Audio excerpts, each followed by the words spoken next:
So here's a scenario I'd like to present to you. I've made a decision about myself, and at that moment, I thought, this is what I want to do. And as I follow it through, now I've fulfilled what I thought I wanted. I want time for myself. I want time and space to do what I want to do. And I think that that's going to be helpful for me. It's fine. It's a very good idea. And then when I freed myself up and I find myself in that space and location and I have the time, and I suddenly find myself missing everybody. And I begin to realize that I actually didn't know myself very well. I didn't make the right decision. I thrive when I'm with other people. I actually love to be with other people. And I thought I needed time for myself. And now I do have time for myself, but I find myself very lonely. Have you ever been in that situation? Maybe you have, maybe you haven't. But just to take that as a case study in a sense. So what's going to happen at this moment? It's difficult to go back and say, well, I want to reverse the process because the decision has had an impact in so many different ways. And so that's not an option for me to actually reverse it. So now, what would be the difference between somebody who is a self-managing leader as distinct to somebody who cannot manage themselves? They're not a leader for others in their present condition. Because the human mind can work in interesting myriad ways. And at this moment, trying to see what I can do, instead of giving myself that positive flip of being able to look forward and see where it is I need to go, what steps I need to take, what I'm doing instead is going back to memories of the past and having expectations of the people who I was close to. And because I've said, I want space, I want time, and I put myself at a distance, now the people who used to depend on me now have been set free from that. I've been set free from their dependency on me, which is what I wanted. But now they're beginning to find their own feet because you've given them that opportunity. So what happens here? Am I going to blame them and say, why aren't they coming to me for advice? How come they're not seeking my support? Am I going to blame others for a decision that I had made? I haven't come to that point where I've realized that my own thinking, my own decision, and the steps that I took to make that happen were actually my responsibility.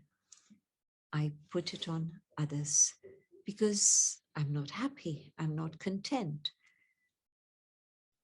Now, the other scenario of someone who is being able to manage themselves and be a leader for others. The other side, the positive side, I talk to myself. Self-management is all about a dialogue inside. If I talk to myself loudly and I don't realize I'm doing that, I can be labeled crazy. And that would be true. But if I know I'm talking to myself and it's an inner conversation I'm having with myself, that is wisdom. So in a way, not much difference between being crazy and being wise, but a very important difference. I know that this is what I'm doing. In the other case, I don't know. And so it's of concern to others. But in this case, I start talking to myself and I say, well, thank you, gratitude. Destiny has given me exactly what I wanted. So what is it that's not allowing me to be happy? And it was my expectation. My expectation was that when I say I want time for me, others will say, no, no, no, no. We want you to be our leader. We want you to give us guidance. And I'll still have the space that I wanted. But now, at their invitation, I'll still be fulfilling their needs, and it'll give me a lot of inner satisfaction, which is temporary, because today they'll say they need me, and tomorrow I've given them the space. They're going to grow up and they'll say, well, thank you, but that's enough, and now we can manage on our own steam. Or even when they can't manage on their own steam, maybe they'll say, well, we'll learn, and we might make mistakes along the way, but we'll learn and we'll move forward. So the same scenario, and I look at it from a very bleak perspective and a negative perspective, and I'm highly critical and blaming. And on the other side, I understand the value of what I've done, and I remember why I did it. I didn't know that I was going to still have expectations, but at least now I recognize that I mustn't have expectations of anyone, anything. It's just not possible, because I don't know how things are going to work, how things are going to function, and what forces of destiny are going to come in. At the moment, I'm in charge and I can make sure things are going my way. But for tomorrow, I have no guarantees whatsoever. And so self-management means taking responsibility for my own inner state of being, so that when I've made a decision and I see the impact of that first on me, but also then on others, then I say, okay, I know this is my creation, this is what I wanted, and I know what I need to do. And I'm going to make sure that I pull myself upwards with determination, with courage, with faith, knowing that whatever happens is benevolent. There will be something good that comes of this. And I start using my time wisely. I start making sure that every moment is occupied in a very benevolent way. Benevolent for me, benevolent for others.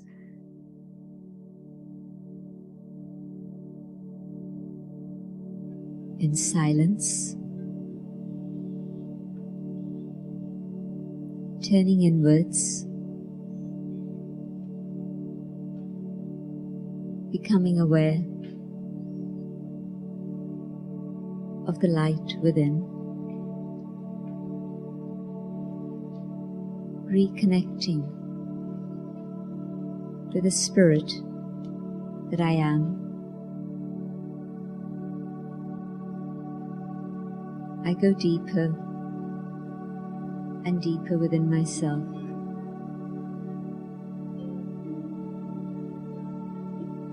And I come to that point of peace within the self.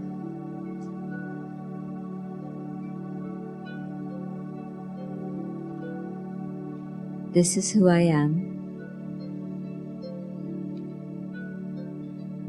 I am a being of peace. This is my original state of being. This is my natural state of being.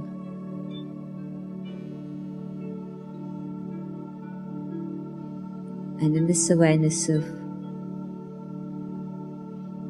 I, the soul, in the state of peace, I can feel the presence of the divine.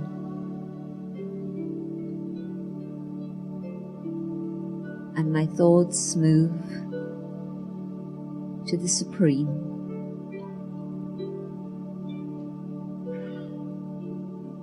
The source of light,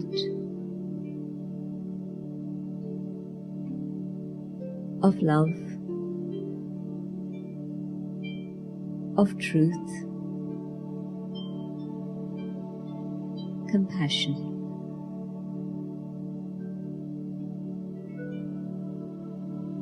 And from the source, all of these attributes flow to the soul.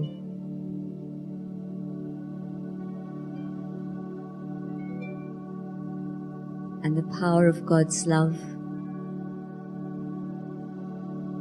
heals the soul, allowing me to let go of the memories of pain